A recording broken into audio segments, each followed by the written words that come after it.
Gades, Alaysa Valdez at Aragalang, first six agad, spotted nga sa training. Grabe, talagang masayang magkasama ang dalawa. Training ng Alas Pilipinas Women's, nagsisimula na, puspusan agad.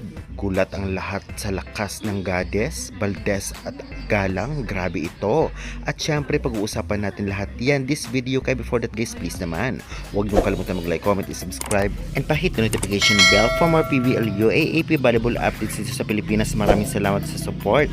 Pa-like and share na rin, and avail na kayo ng Creamline Chocomocho t-shirt, Alas Pilipinas t-shirt. Gamitin ang aking link para sa discount. Maraming salamat again. Gades, trending at pinag-uusapan. Alaysa Valdez at Aragalang spot sa training na magkasama. First six agad. Grabe ito dahil nagulat nga ang kasamahan nila sa lakas ng Valdez Galang tandem. Alam naman nating lahat noon pa, marami na nga ang nag-aabang na maging magkasama ang dalawang to sa isang team o sa isang national team kagaya ng Alas Pilipinas. At ngayon ay natupad na nga. Kitang-kita rin natin sa kanilang mga facial expression na masayang-masaya silang magkakasama. Hindi lamang ang Gades, kahit ang Alas Pilipinas sa training. Grabe, may pa-free food pa o merienda na talagang napakasasarap at enjoy na enjoy ang mga players. Kung ating mapapansin, halos kompleto ang 20 players na talagang nagtitraining dahil nga syempre para magkaroon agad ng koneksyon sa isa't isa, lalong-lalo pa dahil malapit na magsimula ang ABC Cup Women's Volleyball 2026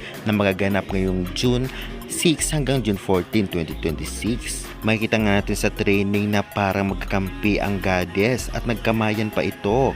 Tiyak gagalingan nito kung sakali man sila talaga ang first six. Lalong-lalo pa expected ng fans nila na talagang matagal ng pangarap na maging o magkatandem sa isang team ang Gades.